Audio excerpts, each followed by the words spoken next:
So this is 0714 GMT coming up to 0720 GMT when this is timed on Sunday, the 6th of September 2020. Those were the headlines of the London Sunday papers. And there is nothing real about any of the headlines, including the so-called Sunday Times piece about MPs defending free speech. We shall come to that. That is a misleading headline because the MPs are not really standing up for free speech.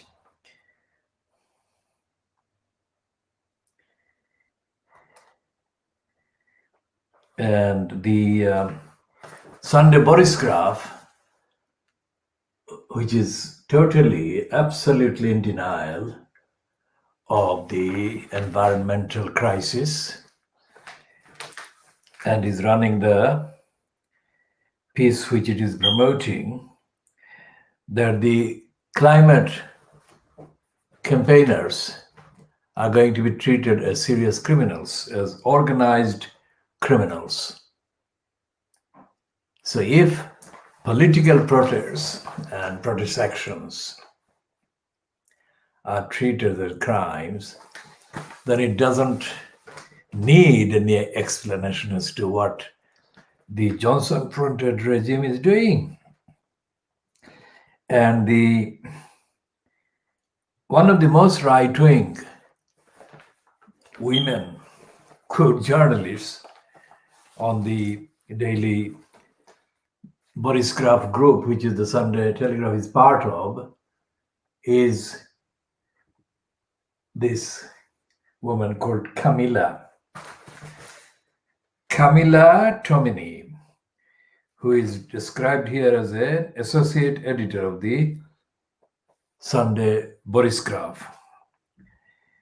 And it is attacking the Extinction Rebellions and calling their campaign as brazen attack on press freedom. And it is saying, Camilla Tomini is saying, that the Extinction Rebellion's brazen attack on press freedom should worry everyone, regardless of their politics. We already know that the so-called progressive left believes the silencing of dissenting views is a legitimate campaign tactic. Feted by the liberal establishment and even praised by Labour MP Dawn Butler, this cabal of eco-fascists has always believed its rights trump ours. Trump is a very sick-makingly stupid use of the word. It is clearly based on promoting the name Trump. It may have existed in the vocabulary, but it has never been used. And Camilla Tomini is the fascist in here. And the fact that she has got all the platforms on the BBC, Sky News, etc., shows that the fascists are ruling the actual roost, and they are the ones that are calling the shots and setting the agenda. And the agenda attacking the planet, the agenda attacking the poor people, attacking the homeless, attacking the victims of neglect and negligence and the lack of care. And Camilla Tomini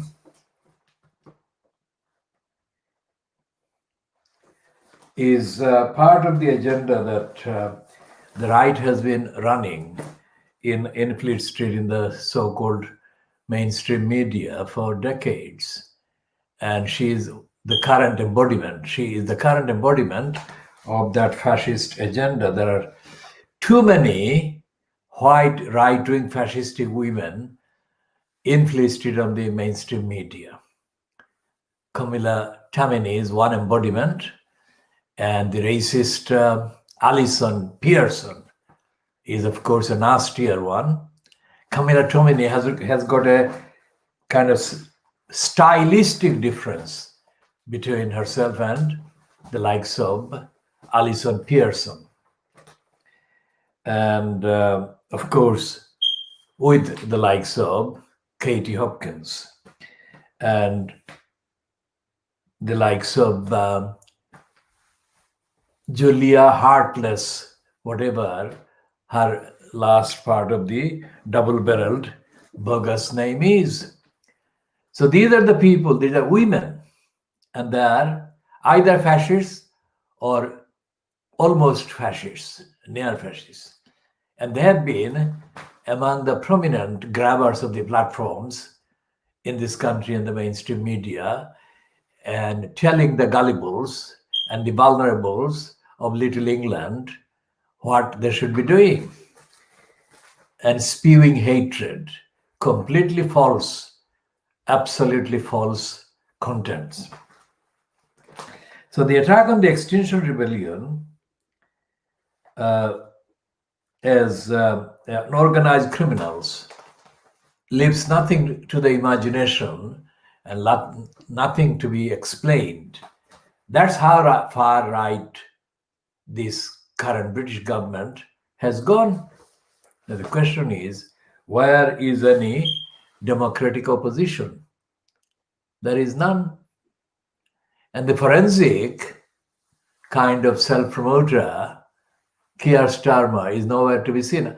It is the view that I have taken based on all the observations of his manipulations and maneuvers, that he thinks that as long as he keeps quiet, his pole position would increase to a point where he will become the kind of easily slotted in incumbent in number 10 Downing Street, whatever the mechanism, whatever the formal mechanism, before he gets in there.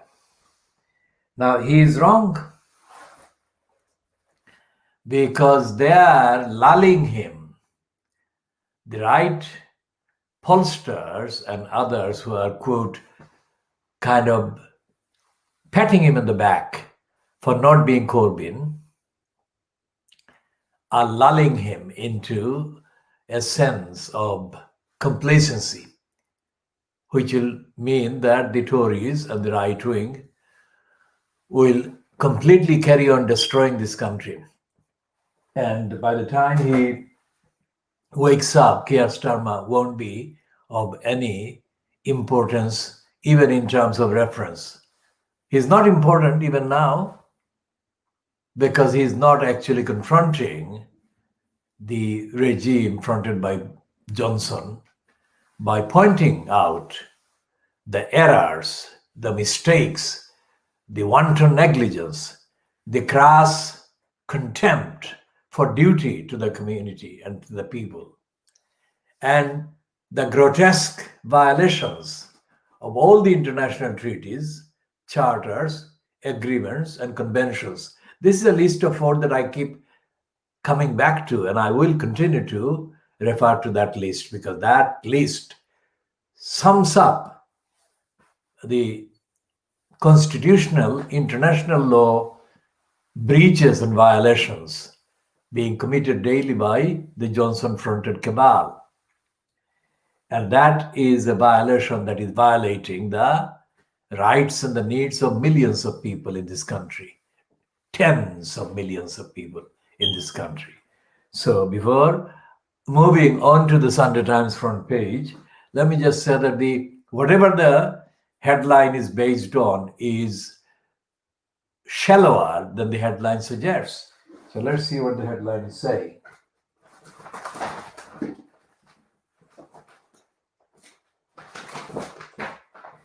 So the Sunday Times headline says that MPs unite in defense of free speech.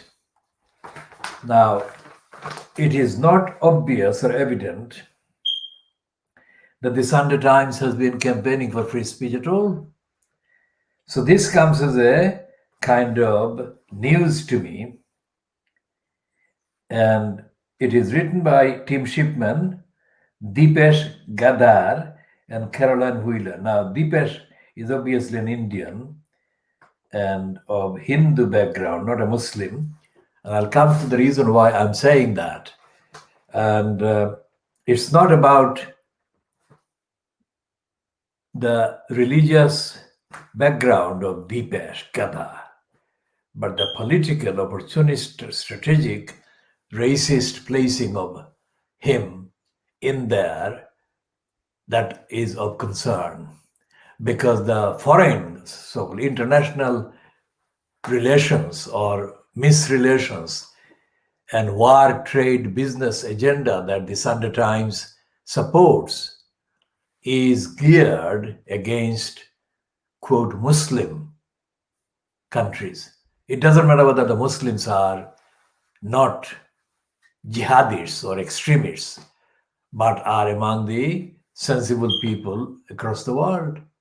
It does matter for the anti-Muslim strategies and political maneuvers to make sure that Muslims are cornered and denied. Algorithm, just think about, look up algorithm. I mean, that has been there for centuries. And it is now at the center of the computer science and computer use and application. Algorithm is the distorted, anglicized distortion of the Muslim name of the Muslim mathematician, Al-Khwarizmi, or Al-Khwarizm, whatever the actual spelling in the original. They have totally annihilated his original name and spelling. Algorithm, reading the word algorithm, it would not be obvious that it's in Arabic. It's a distortion of the Arabic. Just like the Jabal al-Tariq, this is the name of Gibraltar. Would anyone think that Jabal al-Tariq is Gibraltar? But that's what happened there as well. They distorted the name of the isle or the stone or the rock of Tariq. Tariq landed on the rock. That's what happened. And the Tariq was a 17-year-old general, Arab, a Muslim general who led the army up to that point centuries ago. So no one would immediately discern from Jabal al-Tariq that this was Gibraltar, anglicized name, Gibraltar.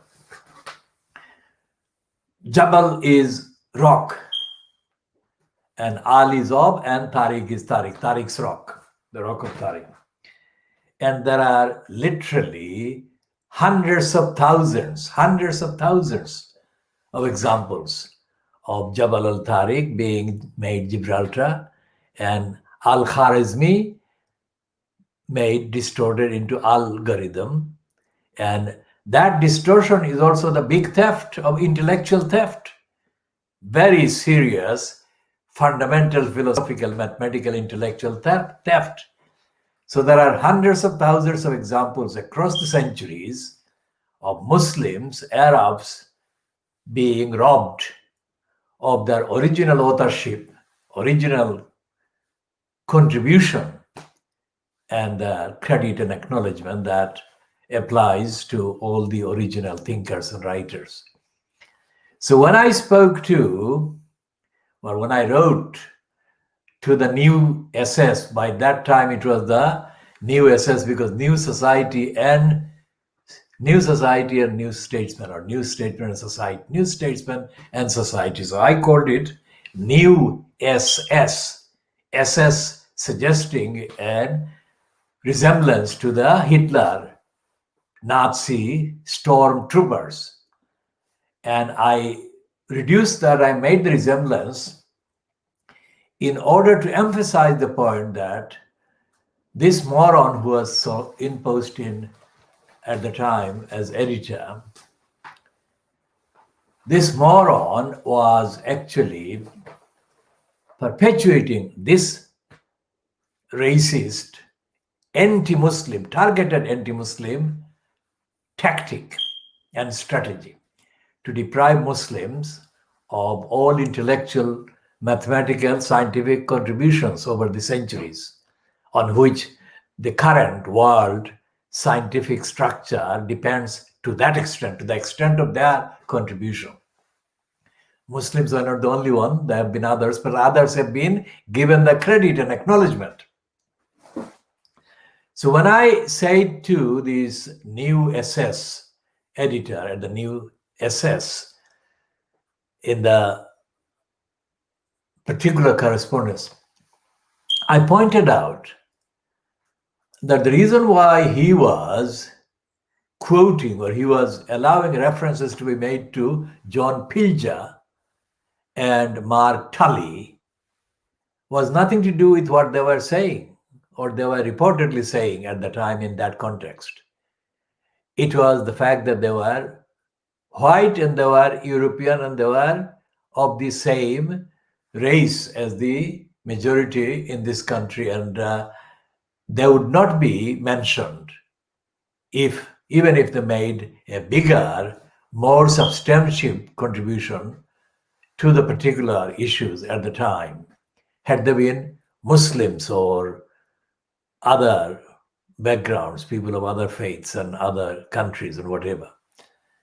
And this moron then later wrote a book about his time as the so-called editor of the new SS, and he mentions me in a way that suggests that he thought I was being funny.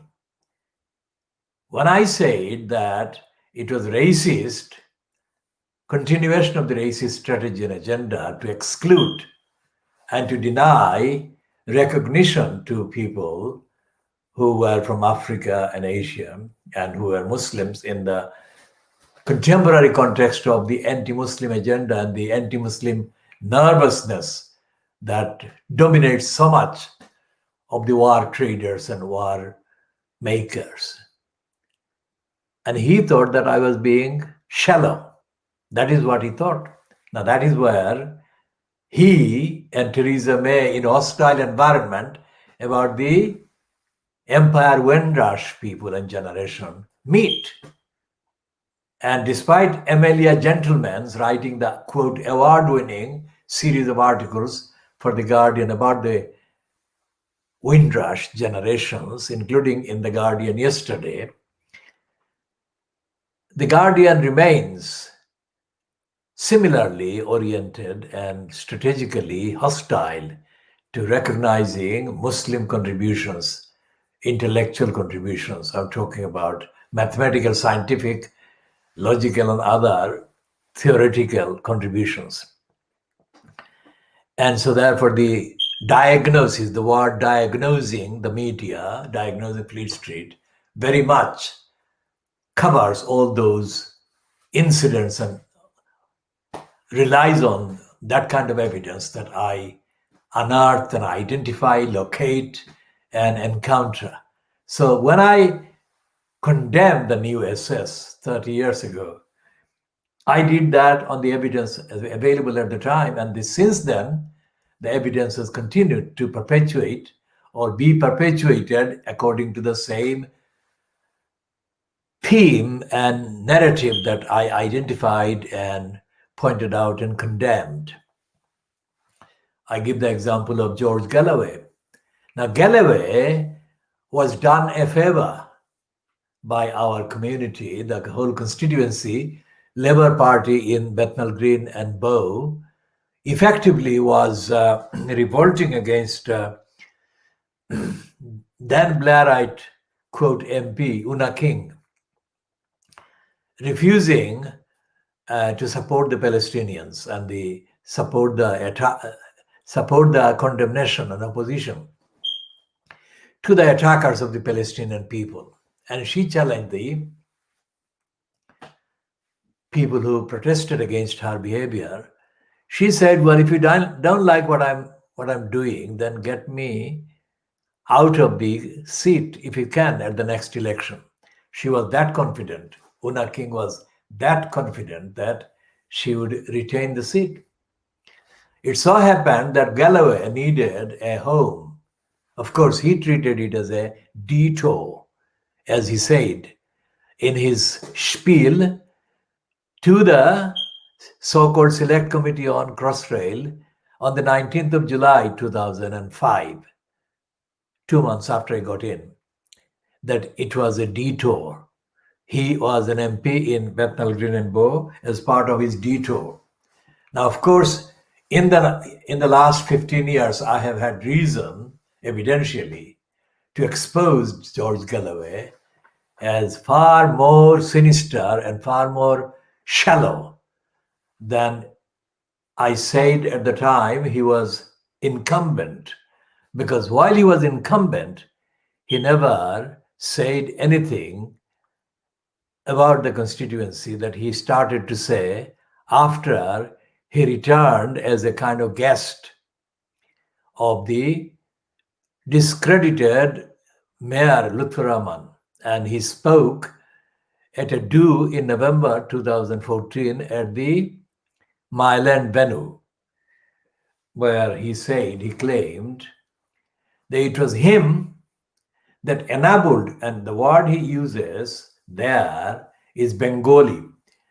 He enabled the Bengali to be the first Bengali MP elected to the UK House of Commons. Now, Galloway has absolutely no ground for saying that. I could have stood for election many times, and one of those times I would have been elected. Maybe I would have not been elected the first time, but I would have been elected eventually. But I have not pursued that. And the reason is that it is not as important as my pursuing the campaigning work and action defending the community and defending the truth and all the other things. It will be a diversion, absolutely a diversion. It is not just here. Before I arrived in the UK, I could have become all kinds of political careerist, post holder. But I rejected all those for the simple reason, the same reason, the principle. Now, he said that it was him that opened the path for the Bengalis to have an MP, Bengali MP. Now, that shows Galloway believes, as the new SS believed, and Mark Tully and others benefit from that belief, that white is superior and white is the norm. And having a Bengali, as he said misleadingly, as a member of parliament was not the norm, it's the exception. And as I have said before, the fact that the New York University had Edward Said as a professor of English, it was a double-barreled lie because they used the name. Edward Said is, of course, Arabic name, but it was not an Arabic Muslim name, which is the majority of the Arabs are Muslims. But the New York University appointers played a double-barreled racist anti-Muslim game there by giving him that post. They wouldn't have given a Muslim professor or Muslim scholar the same kind of prominence or platform. And in the USA today, there is no Muslim. There are Muslims who are capable intellectually and otherwise, but there is nobody who has been given any post at any of these so-called prestige platforms, academic platforms so-called. So this is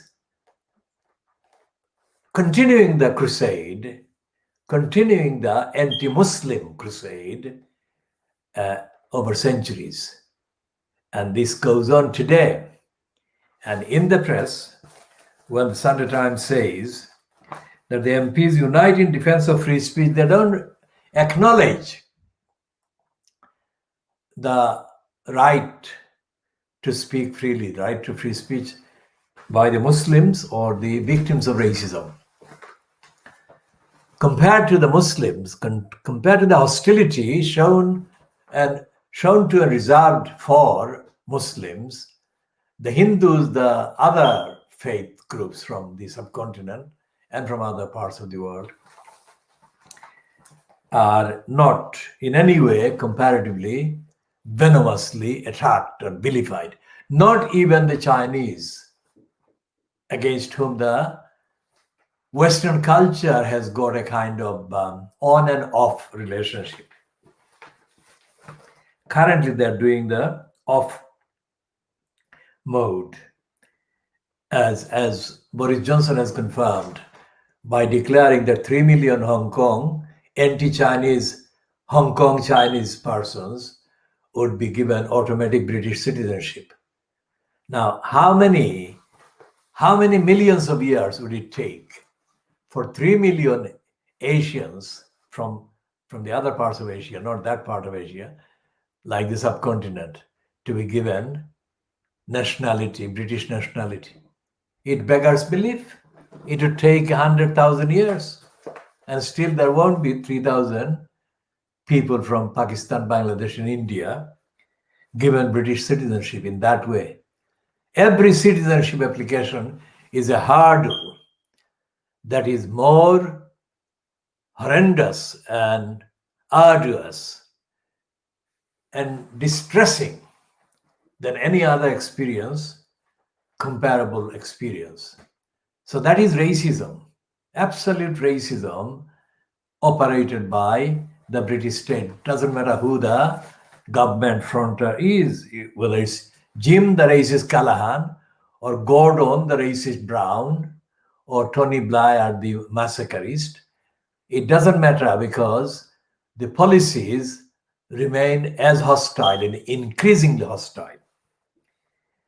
So Galloway, he benefited, he was saved, he was rescued from utter oblivion after he lost the Scottish seat and was kicked out of the Labour Party by Tony Blair. He was rescued in every way. And George Galloway will never be able to repay the debt he owes to the people of Bethnal Green and Bow. That's where he was saved, brought back from life first time. And then there he was brought back from life when in January 2006, he grotesquely appeared as a guest of the pornographic house and pretended to be a cat in front of Rula Lenska. Now, we, Khoodeelaar campaign, mounted a dedicated attempt to rescue him. Our purpose was to defeat Tony Blair's attempt to get George Galloway out of House of Parliament a second time. So we wanted to defeat Tony Blair because of the role he had played in massacring innocent Arabs and innocent Afghans and other people. So we rescued Galloway, and Galloway had absolutely no one other than the Khoodeelaar campaign speaking alongside with him, let alone for him, for a considerable time. And at our meeting, the historic rally, the rally that was turned into a Khoodeelaar rally, it was organized by opponents of the Khoodeelaar campaign, but the people attending became Khoodeelaar supporters at the rally. And I was the keynote speaker, not a planned one, but de facto, as happens so many times, so often, so regularly. I was the keynote speaker, and one of the persons attending, as I have said before, said to me afterwards that if you had told the meeting to beat up the Tower Hamlets councillors present, they would have gladly beaten up the Tower Hamlets councillors. And I said, I don't do that kind of cheap politics. I've never done that. I do substantial politics, and I shall continue to do substantial ethical, moral politics. And I would not do a detour, and I would not do the jumping on the bandwagon. I do the opposite. I do go hundreds of miles in order to avoid jumping on the bandwagon. I have been given temptation and lures to become a member of the House of Peers or get a selection in the parliamentary elections, but I have refused, and I have refused to actually pursue a careerist path to get elected as a councillor. I did that in Tower Hamlets in 1990 in order to teach Neil Kinnock a lasting lesson and teach the Tower Hamlets crooks in the Labour Party a lasting lesson, which lesson was there and is still there. And that is why they have been pursuing a policy of doing everything possible to make it as difficult for me to do the work as possible. And so therefore we are talking about the so-called MPs uniting in defense of free speech.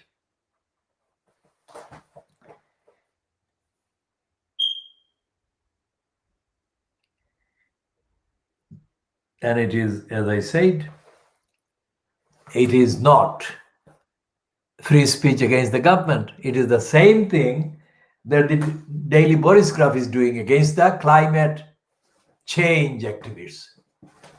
So the Sunday Times is corrupt as ever. It is not talking about free speech for the campaigners, but it is speaking against activists and in support of government doing the damage to the climate. So diagnosing Fleet Street is absolutely spot on. They're sick. These Sunday Times, which costs £2, £3, and it says generously, stupidly, 2.5, £2.50 to subscribers. What's the difference? 50 pence difference. And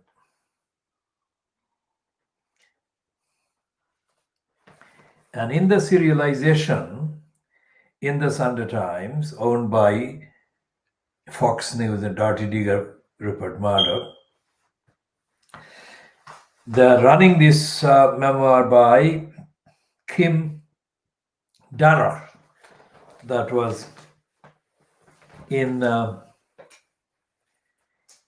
confrontation with Trump, and they're running a story about the inside the wacky White House.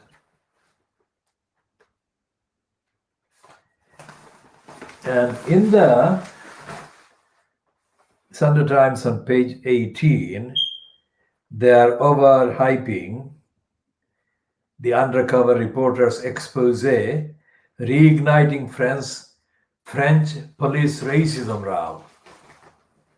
There is nothing similar. There is nothing similar in the Sunday Times about the racism in the police in Britain.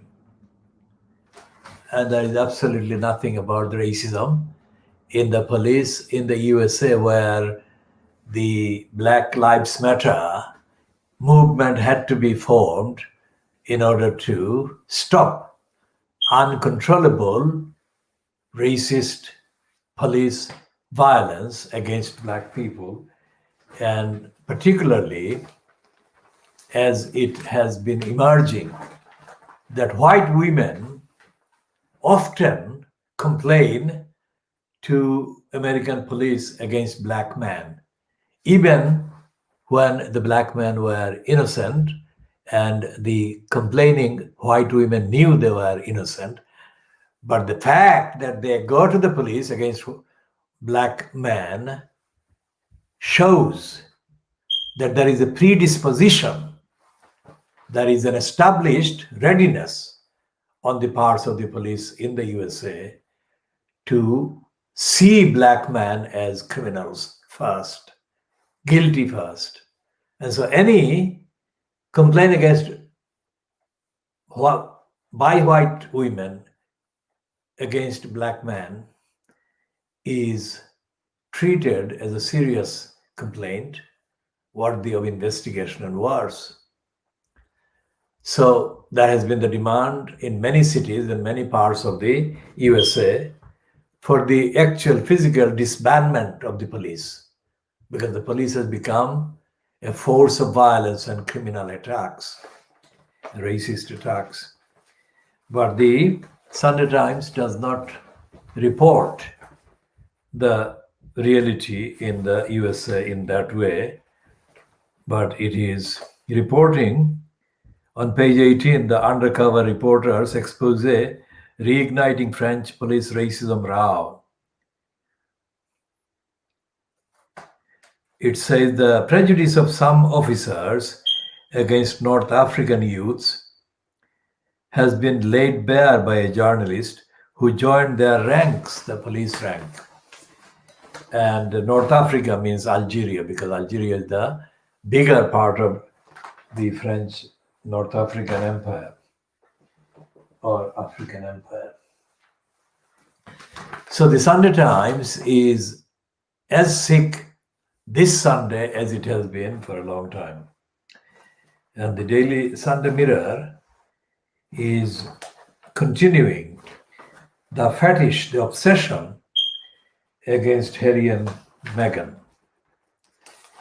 And it is an obsession that is engineered by the racist elements in Brenda's household or Brenda's monarchy. And they're running the actual narrative. And anything is an excuse, good excuse to run. And they're talking about all kinds of dire consequences of Harry and Meghan's behavior. Dire meaning that anything that exposes the truth behind the attacks on the Meghan and the Harry kind of behavior by the insiders in the palace, which is Williams and his wife are included in the implication. That is the dire. That is the dire. Anything that damages, exposes that is the dire. Anything that actually helps Harry and Meghan is not dire. It's bad news.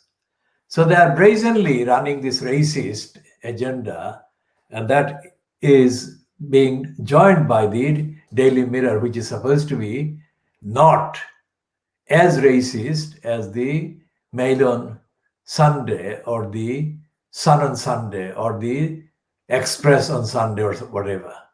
But it is. And that is why this diagnosis finds all the Fleet Street papers sick, racistly sick, and journalistically sick, and ethically sick, and they are legally, in terms of international conventions, declarations, charters, agreements that Britain as a government, as a state, is violating. And that is why we are calling it diagnosis, because too many things are wrong with the press, and the millions of people, the voters, are being let down and betrayed and misinformed. So I said to Nina, chic. The Nepalese German person now become the British national, that this misinformation and disinformation has not just happened with the internet.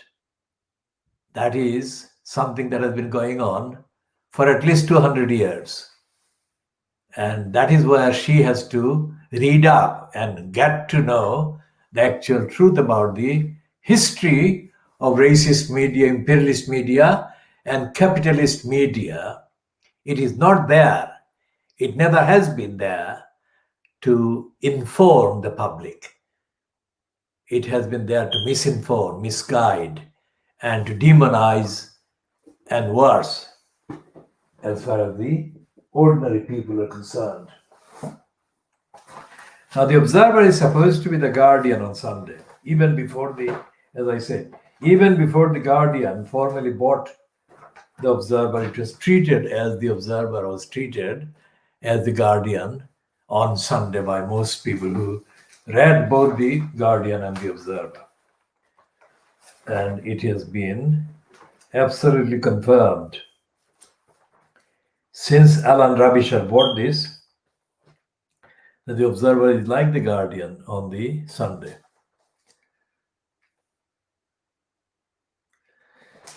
And they're continuing the narrative about Tony Abbott, the Australian racist that Boris Johnson has appointed his trade advisor. And their attack, the Guardian's attack and the Observer's attack on Tony Abbott's appointment is based on his sexism. He's a misogynist, but he is not a misogynist or sexist anywhere near the ferocity of his racism. Abbott is one of the most racist occupants of state post in the colonialist Australia, who has been causing the deaths of children in refugee shelters and places, and on boats and other places. And there has been no coverage in Britain, anywhere near where it should be. But they are following this appointment by Johnson of Abbott because they are following this feminist kind of agenda, not the anti-racist agenda.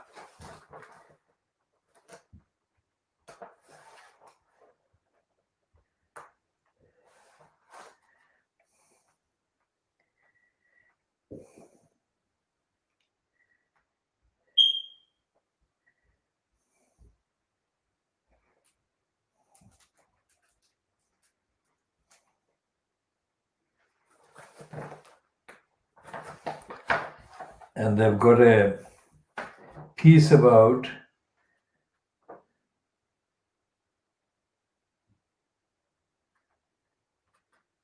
Emma Beddington. It's a black woman artist. And they talk about racism.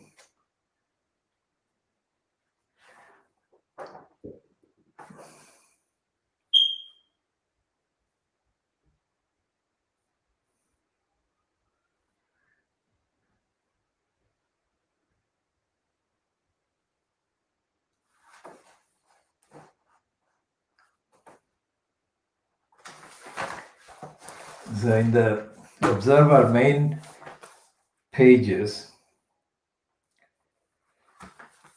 it says the political editor, Toby Helm, is claiming that, as I said about Starmer earlier, the Starmer is waiting for an automatic kind of easing into the position at number 10. And this is the one that says in the headline, desperate Johnson to step up personal attacks on Starmer. An increasingly desperate Boris Johnson has ordered his staff to step up personal attacks on the Labour leader Keir Starmer and his record as a lawyer, as confidence in the Prime Minister's leadership collapses among Tory party members. Now that is the angle. And as I said, that is the wrong angle because it may be the case that Boris Johnson is being proven as unfit. But we knew that, well, I knew that from the very beginning, 20 years ago, 25 years ago. And they are saying that, Toby Helm is saying on the inside pages 6 and 7, the Johnson at bay, Starmer on the rise, and Sunak waiting in the wings. So they are saying again that Sunak is going to take over when Johnson eventually is collapses. But these are total irrelevances. Why? Because the policies are not going to change. The policies of government are not going to change, and poverty is not going to be addressed, racism is not going to be stopped, and the economic inequalities are not going to be even recognized. And so therefore, I think that the Observer is barking again up the wrong tree. If it was a truthful publisher of the truth about society, it will be talking about the companies, the tax evasions. Tax evasions are not only newsworthy because they are exposed in a panorama special. Tax evasions are daily events, incidents, and they affect daily lives. And the scourge, the blame that the poor and people pushed into poverty, millions of people pushed into poverty, are blamed for the violations that done against them. That has to be reversed in the coverage. And it cannot be saved for a special occasion, one-off occasion. that has to be reversed every day, every journalistic day, every journalistic assignment has to be about what is happening. And I'm saying my diagnosis is unique in this way because I'm defining journalism in the context of daily duty by journalists and journalistic platforms to tell the daily truth, not a saved up truth for saved up about 100 years or something. And this thing about Grenfell, and they're covering a story about the victims' relatives saying that they are feeling additional grief based on the memorial being planned about the massacre. Massacre is my word, not theirs. I said that the people on Grenfell Tower were massacred, and I said this online for 2 years before I started this particular broadcast kind of channel. They were massacred because the fire took hours. In that time, they could have scrambled aircraft, military aircraft, and they could have put the fire out in a military style operation, which they didn't. And the other reason I say that is because the Grenfell Tower was completely free from obstruction. There was nothing nearby. For miles, it was completely open. So all the aircraft could move freely. So there was no logistical obstruction or excuse. Aircraft of any definition, military aircraft of any definition, could have moved and put the fire out. They didn't. That was on the outside. And the similar things happened on the ground, as the various detailed accounts have already shown. Well, the operation, fire brigade operation, was totally unfit, quite apart from the internal kind of organizational structural obstructions. So all the military options were available. It was unique. In the history of buildings on fire, Grenfell Tower was unique, I say. And it will remain unique in that way. For miles, there was no building or structure nearby. So there was no reason to not scramble the aircraft and treat the fire as an emergency, which it was, and lives could have been saved. How many lives? Obviously, it is impossible to say, but lives would have been saved and could have been saved, and the building could have been treated as the emergency incident that it was at the time, but it wasn't treated as that.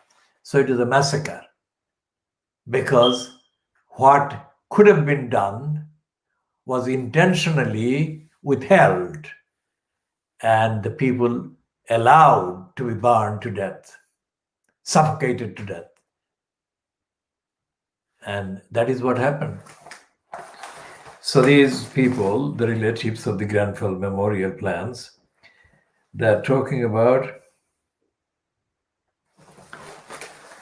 miniature careers being built at the expense of the murders and massacres of the Grenfell Tower people. There is an industry that has developed around the local council and other people. Grenfell this, Grenfell that. And that is what is adding to the grief of the victims. That is the story in there. It's written by Mark Townsend. And here is one of the ultra-right recruits, Muslim named recruits, ultra-right anti-Muslim propagandists that denied the Bosnian massacre by the Serbians. Now he did not join the others like Claire Fox and Mick Hume and others who denied the ITN story about the massacre. He actually kind of crept around and got into a spot as the Guardian's columnist. But his theory is the same as the former revolutionary communist parties, and it will not change. Now, I suffered an encounter with this Kinan Malik at the time when Afia Begum was being deported from Britain, and this lot, RCP, pretended to be the rescuers of Afia Begum. They completely messed up the campaign, and they enabled the Home Secretary to actually deport this woman. And in my conversation with him, he was based in New Amisaid at the time. I found that he was a complete and utter stooge of the racists. And he had another stooge who is not in circulation as far as I can see. So I don't have to mention him, that one. That one was an Asian as well, probably from West Bengal. And this one is supposed to be a Muslim, but he is hostile to the Muslim in the way that the anti-Muslim and pro-Satan Rushdie Muslims or propagandists and stooges and peddlers have been and were. So he has got a column there, and his name suggests that there is diversity. But it is absurdity, it is not diversity. It's corruption of the extreme kind. There is no representation of the truth through him, and most certainly not representation of the anti-racist stand and campaigning. He is a pseudo-academic, and all the racists in the academic kind of institutions and line have endorsed him and given him certificates.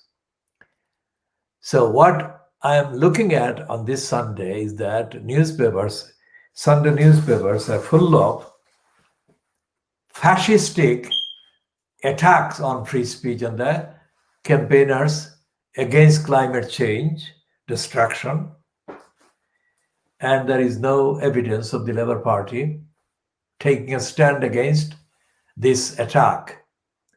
And there is no evidence of recognition of the contributions being made daily by people from Africa and Asia in this country or in the mainlands in the countries of origin, intellectually, to the condition for betterment of human beings and humanity.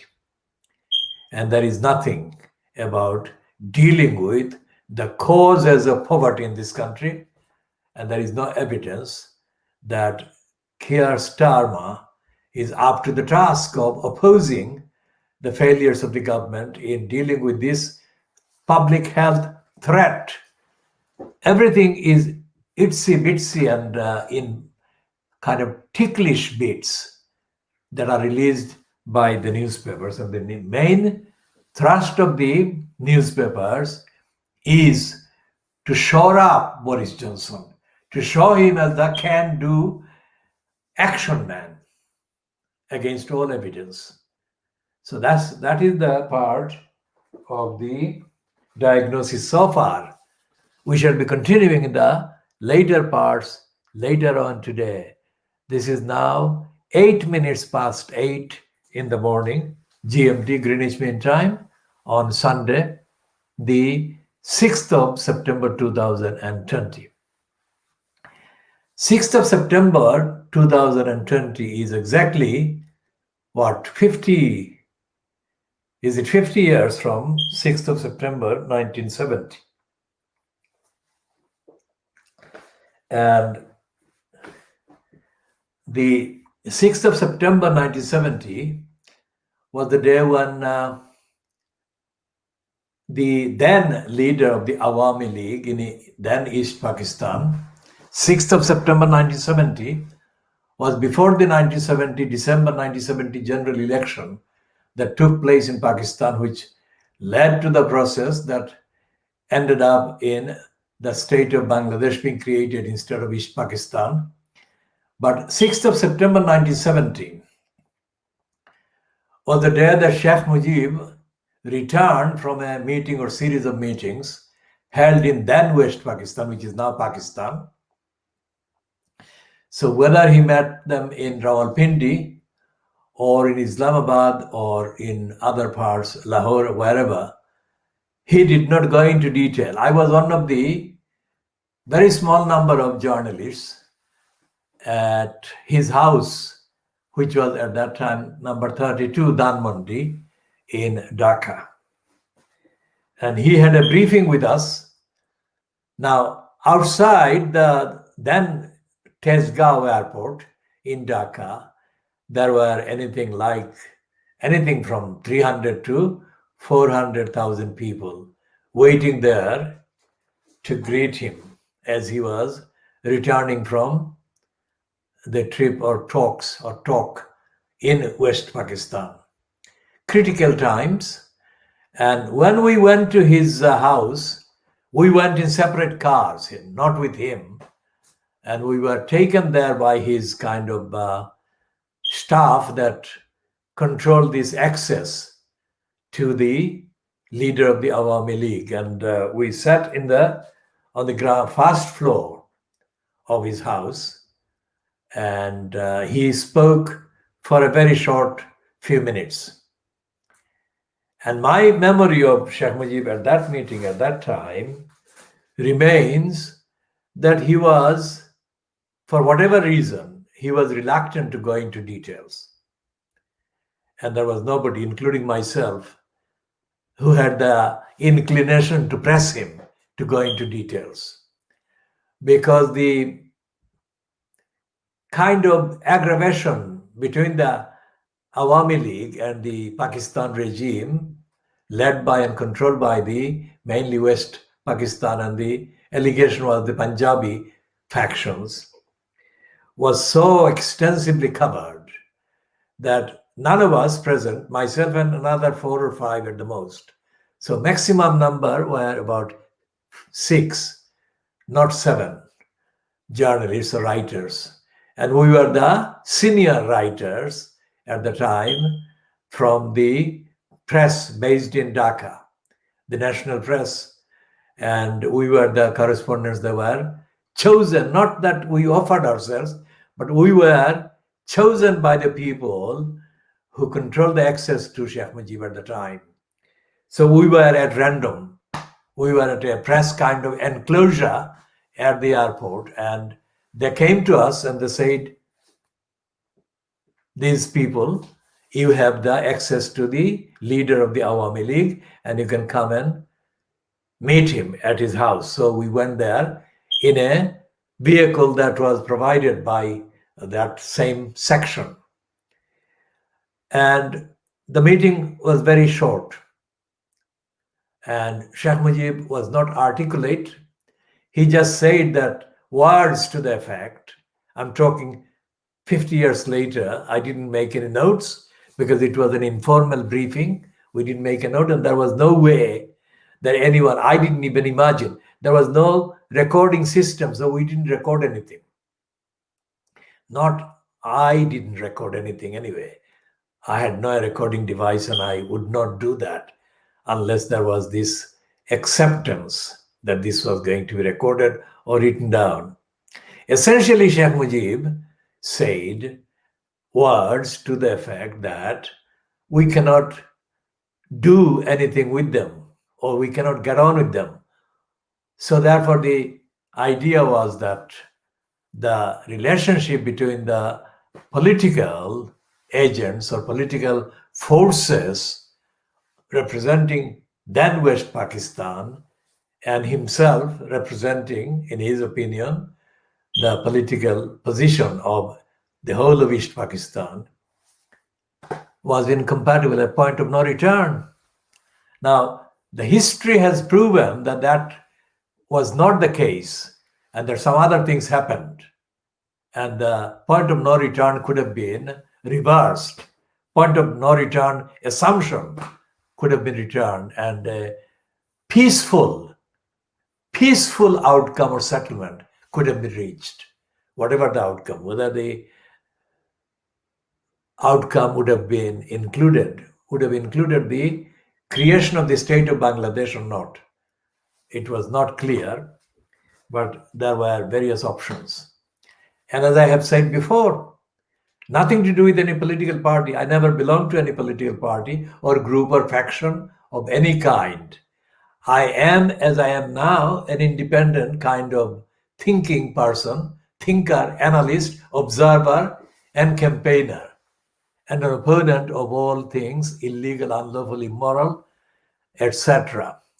So I said 2 years before that, or 3 years before that, whatever the time was, when then military man in Pakistan, Ayub Khan, sacked Zulfikar Ali Bhutto, Benazir Bhutto's father, as a minister in his cabinet for Bhutto's disagreements with Ayub Khan. Bhutto launched this party, this People's Party. At the early stage of the launch of the People's Party, Bhutto thought that he would set up a branch of his new party in then East Pakistan. And as I have said, and as everyone can attest to this, everyone who knew Bhutto or observed Bhutto can see that. He was a kind of Western educated, Western branded academic. He taught for a short time at the University of Southampton, I think, a law lecturer. And he was branded, given the label from Oxford. And he, of course, Bhutto inherited a very big, very indecently big landed kind of heritage. I mean, his estate in Larkana in Sindh is as big as many of the European countries. So therefore, he was totally not in need of any political office or anything. He just wanted an adventure, I suppose. My opinion. It's entirely my opinion. I'm not relying on anybody. And he then decided to go to Dhaka and launch this branch of his party, new party, People's Party. And whatever he knew about East Pakistan at that time, or whatever he was told by whoever advised him, was absolutely wrong, because they did not include the possibility that someone like me would be in the audience and completely scupper his plan, which is what I did. I didn't go there to scupper his plan. I didn't go there to even know what he was going to say, because that was the first time I had ever come across him in person. Everything else I had read or heard about him was from newspapers and the media. So I went there with curiosity to know what he was like in terms of the personality, what he was going to offer the country, what he was going to say in opposition to the person that I opposed as well politically, Ayub Khan and the military regime. What happened was that Bhutto did not talk about Ayub Khan. Bhutto did not talk about the military. Bhutto did not talk about democracy. Instead, he launched on an attack on the imaginary founders of Pakistan or the campaigners against the British. As I said, I mean, this was not something that was done. It was 50 53 years ago. That is what I remember. It could be 51 years ago, 52 years ago, 53 years ago. I don't remember the exact date. But essentially, Bhutto wasn't delivering a democratic, transparent, accountable answer to the logjam and the standstill that Ayub Khan had created in the country. And Bhutto was not talking about the people of either then West Pakistan or of East Pakistan, where he was at the time he was speaking. So Bhutto came across to me as totally, absolutely below par and totally unfit to claim to be all those things that he had been hyped as being in the Karachi press. I think the Sindh press, based in Karachi, the English ones, were full of praise for him. Not so much the Lahore ones, and most certainly not the ones in Dhaka. So I thought that Bhutto was not what the country could do with. I thought Bhutto needed to be tested as much as possible. So at that meeting, at that event, which was held at the Institute of Engineers in Dhaka, which is the kind of main platform for political events at that time, up to that time. Anyway, so I didn't know how many questions I would have to ask him. So I asked one question, and I thought maybe that would be it because he would deal with my question. And he didn't. Then I asked another question, and he didn't. And he said something else. I asked another question. All together, I asked 9 questions, one after the other. And the house, the Institute of Engineers, was full of people of my age, mainly my age. So whatever the age was, 51, 52, 53 years ago, it was mainly young people of average people of under 30. And nobody else asked any questions. Whatever their reason was, I cannot tell because nobody came up to me and said anything about my kind of questioning of Bhutto. The remarkable thing is that Bhutto could not answer a single question that I asked him.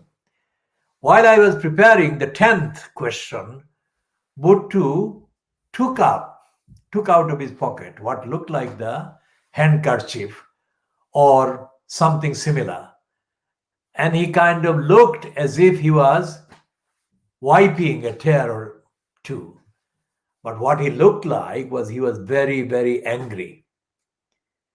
And literally, he stormed out of the platform and left the Institute of Engineers and went to the nearest international Western Continental Hotel, whence he flew back to wherever he went to in West Pakistan. Now, what is the relevance of that? The relevance is that had Bhutto faced me in the negotiations that happened in 1970,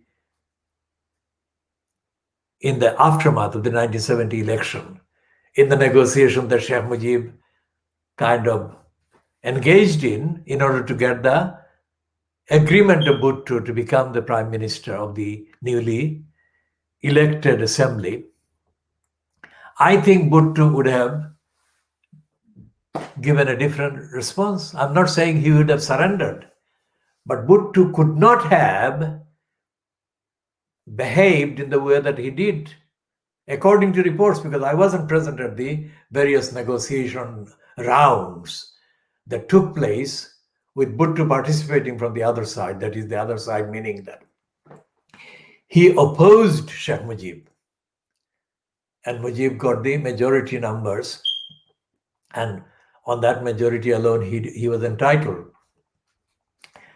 to be the prime minister or the leader of the majority party in the newly elected National Assembly of Pakistan at that time, at that election.